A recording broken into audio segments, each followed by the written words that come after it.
हाँ, अभी तक हमें स्वयं सहायता समूह की 4 तरह की नियम की बात कर रहे हैं। उसमें से पहला जो प्रबंधन नियम है वो प्रबंधन नियम के बारे में बात किया है। अब हम बात करेंगे बैठक के नियम के बारे में। तो बैठक एक बहुत इम्पॉर्टेंट चीज़ है कम्युनिटी इंस्टीट्यूशंस के लिए, यानी कि सामुदायिक संस्था के लिए। ये बैठक कितना अच्छा होता है उतना अच्छा समूह अपना काम कर लेता है। इसीलिए ये बैठक के लिए कुछ नियम का ज़रूरत पड़ता है। वो नियम पहले से ही तैयार करके सबका अनुमोदन करके करे तो सब उसको जानते हैं और उसको पालन भी करते हैं। अगर वो पालन सही से करते हैं तो समूह आराम से अच्छी तरह से अपना काम कर लेता है। तो देखते हैं, हम अभी एक नज़र डालते हैं हर समूह के लिए ये मिनिमम जो है हम बात कर रहे हैं। और जैसा मैंने अभी भी से पहले भी बताया, ये शुरुआत तौर पर जो रखने वाले नियम के बारे में हम बात कर रहे हैं।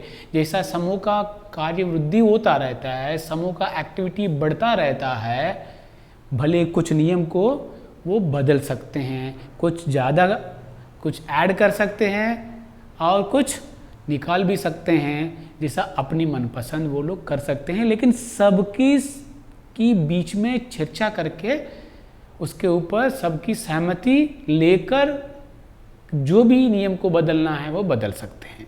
हम अभी देखते हैं बैठक नियम के बारे में। जिसे ऐसे पहले ही भी बताया गया, देख लीजिए, समूह का बैठक के लिए एक निश्चित दिनांक या दिन, अगर ये साप्ताहिक बैठक है तो साप्ताहिक बैठक करने का निर्णय लिए तो जब दिनांक नहीं आएगा, फॉर एग्जाम्पल मंडे, सोमवार अगर वो डेट के हिसाब से गए तो हर सोमवार एक डेट में नहीं आता है। इसीलिए अगर साप्ताहिक बैठक में गए तो दिन को चुनाव करना चाहिए। अगर वो 15 डेज की मीटिंग में गए, यानी कि 15 दिन में एक बार करना चाहते हैं, नहीं तो महीने में एक बार करना चाहते हैं, तब दिनांक का तय करना जरूरी है। तो दिनांक और स्थल और समय को तय करना चाहिए। कौन सी जगह में, एक है दिन या दिनांक, और जिस दिन या दिनांक में हम करना चाहते हैं तो उसका समय का निर्धारण करना भी जरूरी है। सुबह करना चाहते हैं या शाम को करना चाहते हैं या दोपहर में करना चाहते हैं, ये सबकी फुर्सत की आधार पर हम सबकी सहमति से सभी दीदी लोग बैठ के इसको तय करना है। ठीक है, किसी को भी इसमें आने के लिए दिक्कत ना हो, सब आराम से आसानी से जिस दिन या दिनांक में तय करते हैं उस समय में आना है। वो समय भी सबकी सुविधा के हिसाब से बात करके समय भी तय करना है। 7 बजे से 8 बजे शाम को, नहीं तो 5 बजे से 6 बजे, नहीं तो सुबह 10 बजे से 11 बजे, जो भी हो सकता है। लेकिन कितना अवधि के लिए होता है, वो कब शुरू होता है, कब तक चलता है, वो समय भी निश्चित करना चाहिए और जगह भी निश्चित करना चाहिए। उस जगह के बारे में अब हम आगे बात करेंगे। समूह में सदस्य की निर्णय किए गए समय के अनुसार जरूर बैठक करना चाहिए। और इसमें और एक भी नियम है जो प्रबंधन नियम में या यहाँ पे भी आता है। बहुत सारे समूह हर एक सप्ताह, नहीं तो हर एक बैठक, प्रत्येक बैठक एक एक दीदी या एक एक सदस्य की आंगन में करना चाहते हैं। अगर आपकी समूह भी एक एक बैठक एक एक दीदी का दरवाजे पे करना चाहते हैं, वो भी एक नियम लिखना चाहिए। हम अपना समूह की बैठक प्रत्येक दीदी की घर में एक एक सप्ताह एक एक दीदी की दरवाजे पे करेंगे। जैसा अगर 10 लोग हैं, 10 पहला मीटिंग एक का घर में, दूसरा मीटिंग दूसरे का, तीसरा मीटिंग तीसरे का दरवाजा पे, ऐसा 10 का होगा, फिर 11वां फिर से शुरू होगा। क्योंकि लोग सोचते हैं कि अगर एक ही दीदी का दरवाजे पे बैठक रखे तो शायद बाकी लोग सोचते होंगे हमेशा हम क्यों जाना है, नहीं तो उनका परिवार वाले या सास हो, ससुराल वाले हो, पति हो, कुछ लोग शायद ऐसा सोचते होंगे आप क्यों हमेशा जाते हैं उनका घर में, वो हमारा घर में नहीं आ सकते हैं क्या। तो ये समानता वाला भावना लाने के लिए भी ये एक अच्छा सोच है कि एक एक बैठक एक एक दीदी का दरवाजे पे करने का राय लिए तो अच्छा रहता है। अगर वो सब की सहमति हो गए तो वो भी एक नियम रखना है, और वो नियम के हिसाब से जिस दिन या जिस डेट में जिस दीदी का घर में बैठक है उस दीदी का घर में उस समय के हिसाब से पहुंचना जरूरी है, वो भी एक नियम है। हाँ, और सब दीदी बैठक में हाजिर होना जरूरी है 100%। 10 है तो 10, 11 है तो 11, 12 है तो 12। ऐसा नहीं है कि मैं 2 बैठक में आया तीसरा बैठक में नहीं आऊँगा, ऐसा नहीं। बैठक में हाजिर होना जरूरी है, ये एक नियम है, ठीक है। अगर वो नियम को तोड़े तो क्या होगा, समूह की सब दीदी निश्चय करेगा, निर्णय करेगा। अगर वो पहले से बता के अगर कोई इमरजेंसी काम में गए तो शायद उसको राहत मिलता है। अगर वो बिना बता के गए उनके ऊपर दंड भी लगा सकते हैं। अगर वो दंड कितना लगाना वो भी पहले से ही नियम तैयार करके रखना, ठीक है। अगर एक एक दीदी के लिए एक एक दंड का प्रावधान नहीं होना चाहिए। अगर बैठक में नहीं आए तो कितना दंड वसूल करना, अगर वो निर्णय हो चुका है तो उसी का हिसाब से वो उसको अमल करना चाहिए। और दूसरा है समूह सदस्य बैठक में गोलाकार में बैठना। ऐसा नहीं कि जैसा अपना मनपसंद बैठना है, ऐसा नहीं, एक सिस्टमैटिकली बैठना चाहिए। समूह का बैठक गोलाकार में होना चाहिए ताकि सब एक की चेहरा एक आराम से देख सके, एक की बात दूसरा आराम से सुन सके, और सबकी समानता वाला भावना भी सब में आ सके। इसीलिए सभी समूहों का बैठक जो है गोलाकार में होता है, इसलिए सदस्य गोलाकार में ही बैठना चाहिए। उसके लिए भी नियम लिखना और उसको जरूर पालन भी करना चाहिए। हाँ, सदस्यों का जो भी लेन देन होता है सारे लेन देन बैठक में ही जमा करना चाहिए। ये एक बहुत बढ़िया पॉइंट है, बहुत अच्छा पॉइंट है, इम्पॉर्टेंट भी है, क्योंकि समूह में जो भी सदस्य हाजिर होता है वो सबके सामने ही अपना बचत राशि हो, अपना ऋण राशि हो, अपना ब्याज हो, अपना दंड हो, जो भी अन्य राशि हो, सबके सामने सभी सदस्य बैठक में ही लेन देन करना। हाँ, लेन और देन, अगर जो भी लोन लेना, ऋण लेना, वो भी सबके सामने होना चाहिए। ये पूरा लेन देन वाली प्रक्रिया, इंटरनल लेंडिंग जो माना जाता है अंग्रेजी में, लेन देन वाला बात, लेना या देना, जो भी चीज़ें हैं पैसे को लेके, ये सबके सामने बैठक में ही होना चाहिए ताकि सब दीदी देख सके। इससे पारदर्शिता बनता है, कोई उन लोगों में डाउट पैदा नहीं होता है, क्योंकि उनका आंखों के सामने ही हो रहा है, और एक भरोसा भी होता है मैं सबके सामने पैसा दिया है, वो भी एक नियम है। और 5वां, सदस्यों का जरूरत को पहचान करके समूह में ऋण मंजूरी करना चाहिए। ऋण अगर बचत होने के बाद, जो भी किस्त वसूल होने के बाद, अगला खड़ी में जो एक एजेंडा, मैं आपको इसे पहले बताना था, अभी बता रहा हूँ। बैठक की एजेंडा मतलब बात करने के लिए जो जो बिंदु के ऊपर हम बात करना चाहते हैं वो एजेंडा बिंदु सब दीदी की सहमति से बनाना चाहिए। हम आज की बैठक में क्या क्या चीज़ें हम बात करेंगे वो सबकी सहमति से एजेंडा तैयार करेंगे। वो एजेंडा के हिसाब से ही बात होना जरूरी है। एजेंडा एक तरफ से तोफना नहीं है, सबकी सहमति से वो एजेंडा बनना चाहिए। कोई भी दीदी कोई पॉइंट के ऊपर बात करना चाहती है तो उसका पॉइंट भी एजेंडा में रखना चाहिए, समय के हिसाब से उसके ऊपर चर्चा भी होना चाहिए। हाँ, लेन देन का जब ये पॉइंट जो हम बात कर रहा है, जो ऋण के बारे में, जो भी दीदी ऋण लेना चाहते हैं, तो अगर मान के चलो 2-3 दीदी ऋण लेना चाहते हैं तो हर दीदी का ज़रूरत के ऊपर चर्चा होना चाहिए, और वो दीदी का परेशानी का या समस्या का या जो करने वाले जो आजीविका के बारे में कभी परेशानी हो सकता है, कभी समस्या हो सकता है, कभी कभी आमदनी बढ़ने का काम भी हो सकता है, कभी कभी सोशल फंक्शन या मैरिज वगैरह भी हो सकता है। तो जो भी कारण हो वो कारण को सबके सामने जानना चाहिए और उनका परिवार का स्थिति को भी जानना चाहिए। जानने के बाद सब एक एक जो ऋण मांगे हैं उन दीदी की बारे में चर्चा करना चाहिए, सबकी सहमति से वो ऋण मंजूरी करना चाहिए। ऐसा नहीं है मैं अध्यक्ष हूँ मैं तय कर लिया मैं दे देंगे, मैं कोषाध्यक्ष हूँ मैं पैसा दे देता हूँ, वो नहीं चलेगा। ये सबकी सहमति से चर्चा के बाद ही संपूर्ण लोगों की निर्णय के बारे में ही ऋण मंजूरी होना चाहिए। और जो नेक्स्ट पॉइंट है, प्रशिक्षित पुस्तक संचालक से सारे पुस्तक बैठक में ही लिखवाना चाहिए।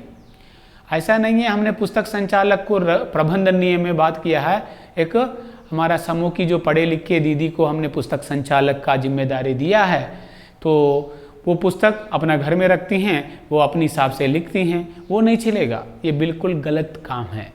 जो भी बुक कीपर है वो बुक कीपर वो अध्यक्ष जी की हाथों से पुस्तक समूह में ही लेना चाहिए और सबके सामने जो भी कार्यवाही चल रहा है शुरुआत से लेके समूह की बैठक की अंत तक पूरा कार्यवाही जो एजेंडा की बिंदु के अनुसार सबके सामने लिखते रहना चाहिए। उसी दिन जिस दिन बैठक हो रहे उसी दिन की अंत में पूरा पुस्तक संचालन का काम खत्म होना चाहिए।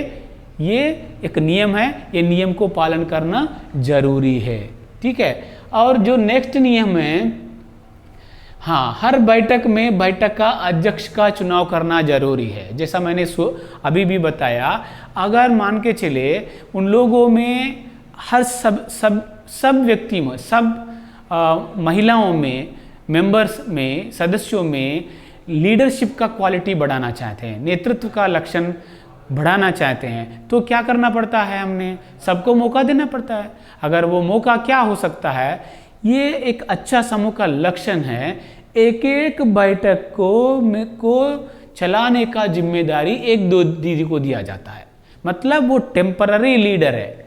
वो लीडर अगर एक एक महिला की दरवाजे पे घर पे अगर बैठक होता है तो एक अच्छा आदत है उसी घर की जो दीदी को उस दिन का बैठक की संचालन करने का मौका मिले, वो खुश रहेगा और उनका घर वाले भी देखेंगे अगर आप उनका बहू कितना अच्छी तरीक़ा से बैठक को चला रहा है, और उन लोगों में कॉन्फिडेंस बढ़ेगा, वो दीदी को भी अच्छा पुरस्कार जैसा मौका मिलेगा और उनको पैसा का नगद का मतलब जो मेंटेन करने का और बातचीत करवाने का सब जो मौका उनको मिलेगा वो अच्छी तरीक़ा से संभालेगा।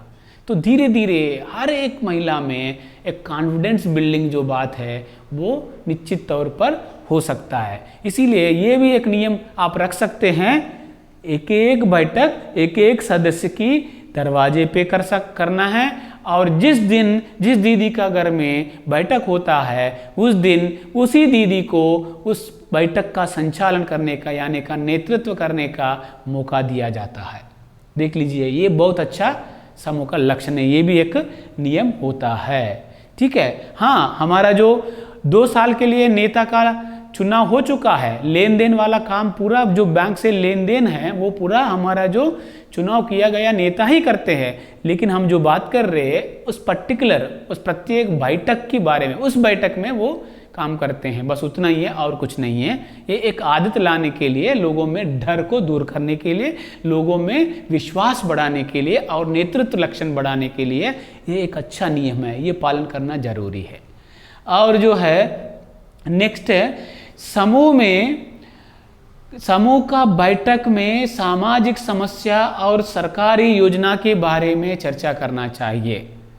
हमारा पहला वीडियो में भी बात किया गया है कि समूह की दौरान सदस्यों को जागरूकता बढ़ना चाहिए, ज्ञान बढ़ना चाहिए और उनका कौशल विकास भी होना चाहिए। अगर हम लिखने से काम नहीं होगा, करने से होगा, करना भी एक तरीका से करना होगा। जब तक अगर वो हम करना है तो नियम में वो लिखना है और उसको पालन भी करना है। क्या करना है तो देख लीजिएगा, सामाजिक समस्याओं के ऊपर चर्चा होना चाहिए। गांव में अलग अलग तरीका की सामाजिक समस्या होता है। आपको भी बहुत बेहतरीन पता है कि बाल विवाह के बारे में, बाल मजदूरी के बारे में, और लड़की लोगों का जो पढ़ाई की बारे में, तो लड़की का पढ़ाई के बारे में बहुत कठिनाई सामना करना पड़ रहा है गरीब परिवारों में, और बचपन में ही उनका शादी हो रहा है, और अलग अलग तरीके की सामाजिक समस्या हमारे गांवों में अभी भी है। तो इसीलिए उसके बारे में चर्चा करना जरूरी है। एक एक बैठक में एक एक समस्या, पोलियो दवाई मतलब पोलियो ड्रॉप्स क्यों दिलवाना है बच्चों को, इसके बारे में ज़्यादा जानकारी पता नहीं है। सब लोग दिलवा रहे हैं इसलिए हम दिलवाएंगे, ये नहीं है। तो उसका दिलवाने से क्या फ़ायदा है, बच्चों को स्कूल में भेजने से क्या फ़ायदा है। न्यूट्रिशियस फूड मतलब जो पौष्टिक आहार जिसे माना जाता है, और जो हमारा आसपास की कड़ी में क्या क्या भोजन मिल सकता है, मतलब अच्छा भोजन हम दे सकते हैं। अंडे में क्या है, दूध में क्या है, ठीक है। ऐसी अलग अलग चीज़ों के बारे में, सामाजिक और पौष्टिक विषयों के बारे में। हाँ, इसके साथ साथ सरकार, राज्य सरकार के द्वारा और स्थानीय सरकार के द्वारा और हमारा केंद्र सरकार के द्वारा अलग अलग तरीके की स्कीम, प्रधानमंत्री जन धन बीमा योजना, फसल बीमा योजना, कल हम दूसरी वीडियो में हम बात किए थे, और अलग अलग तरीके कई सारे जो योजना हैं गरीब लोगों के लिए बनाया गया है और इम्प्लीमेंटेशन भी हो रहा है। लेकिन उसका जानकारी जब तक गरीब तक नहीं पहुंचते हैं, वो उसका लाभ गरीब परिवार में नहीं जाता है। इसीलिए एक एक बैठक में एक एक सामाजिक समस्या के बारे में, स्वच्छ भारत के बारे में, और एक एक सरकारी योजना के बारे में एक मुद्दा रख के चर्चा करने से उन लोगों में जागरूकता आएगा, ज्ञान बढ़ेगा, और वो हासिल करने के लिए कोशिश करेगा। और जिन जिन परिवारों को योग्यता है प्रधानमंत्री आवास योजना की फ़ायदा लेने का, और प्रधानमंत्री की फसल बीमा योजना की फ़ायदा लेने का, और स्वच्छ भारत अभियान के तहत जो शौचालय बनाने का, अगर चर्चा करे तभी तो मालूम होगा। अगर मालूम होगा तब वो जाके पंचायत में पूछेगा, नहीं तो BDO ऑफिस में पूछेगा। जो अधिकारी से मिलता है वो अधिकारी को मिलेगा। अगर एक गए तो काम नहीं हो गए तो तब पूरा समूह का सहायता ले लेगा। तो ये है एक अच्छा रास्ता। इसीलिए एक नियम के सहित सामाजिक और ये सरकारी योजना के बारे में चर्चा करना जरूरी है। और जो अगले नियम है हमारा जो बैठक नियम में, तो समूह की बैठक में अंतिम शेष राशि को बैठक की अध्यक्ष के पास रखना है, और अगले बैठक में अंतिम शेष राशि का जमा करना भी जरूरी है। तो हम आर्थिक नियम में बात करेंगे। अंतिम शेष राशि यानी कि यह कैश इन हैंड, हाथ में जो रखने वाले राशि कितना रख सकते हैं, ये भी हम अगले जब बात करेंगे आर्थिक विषय जब बात करेंगे। लेकिन जो भी तय किया जाता है आर्थिक नियम में, वो राशि अध्यक्ष के हाथ में अंतिम शेष राशि रहना चाहिए, और वो अध्यक्ष जी जो नेक्स्ट बैठक में वो पैसा सबके सामने सबको दिखाना चाहिए, और उस बैठक की अध्यक्ष जी का हाथ में पैसा देना चाहिए। ये भी नियम है। एक है पैसा अंतिम शेष राशि अध्यक्ष जी का हाथ में रखना चाहिए, और अगले मीटिंग में जो अध्यक्ष जी सबको दिखाते हुए वो अंतिम शेष राशि उस बैठक की अध्यक्ष जी के हाथ में देना चाहिए। ये भी एक नियम है। और जो लास्ट है नियम है, समूह में बैठक का अध्यक्ष अगले बैठक की जानकारी देते हुए बैठक को समाप्त करना। और इससे पहले और एक नियम है, बैठक का अंत में पुस्तक संचालक पूर्ण कार्यवाही पढ़कर सुनाने के बाद सभी सदस्यों को हस्ताक्षर करवाना चाहिए। हर शुरुआत से लेके अंत तक जो बैठक में बातें हुई है, हर बात के बारे में जो बैठक प्रस्ताव पुस्तक में पुस्तक संचालक लिखते रहते हैं, और हर बात के ऊपर चर्चा होता है और एक निर्णय भी होता है। सारे निर्णय के बारे में बैठक समाप्त करने से पहले पुस्तक संचालक क्या क्या मुद्दे के ऊपर चर्चा हुआ है, क्या क्या फैसला लिया गया है, वो सब चीज़ें सबके सामने पढ़कर सुनाती हैं। सुनाने के बाद सभी सदस्यों का हस्ताक्षर वो बैठक प्रस्ताव पुस्तक में प्रस्ताव के नीचे लेना जरूरी है। बिना पढ़ के सुना के हस्ताक्षर सदस्यों का नहीं लेना, नहीं लेना, नहीं लेना है। कोई भी सदस्य बिना सुन के साइन नहीं करना चाहिए। हाँ, और ये एक नियम है। और अंत में जो अध्यक्ष जी है, अगले बैठक कब होता है, कहाँ होता है, नियम के अनुसार कितने बजे, किसका घर पे, कौन सा दिन में या दिनांक में होता है बताते हुए, सभी को धन्यवाद देते हुए वो बैठक को समाप्त करना है। ये एक नियम है। ये सारे जो 11 नियम जो हम लिखे हैं, हम चर्चा किए 12-15 नियम के बारे में, ये शुरुआत तौर पर बैठक का नियम जैसा आप बनाइए, और जैसा जैसा समूह आगे बढ़ते हैं ये नियम में बदलाव आप कर सकते हैं। लेकिन आप ध्यान में रखना चाहिए, जो भी नियम है सबकी सलाह से, सबकी सहमति से ही बनना चाहिए। एक का सोच से कोई नियम को तोड़ना, कोई नियम को इसमें जोड़ना नहीं करना चाहिए।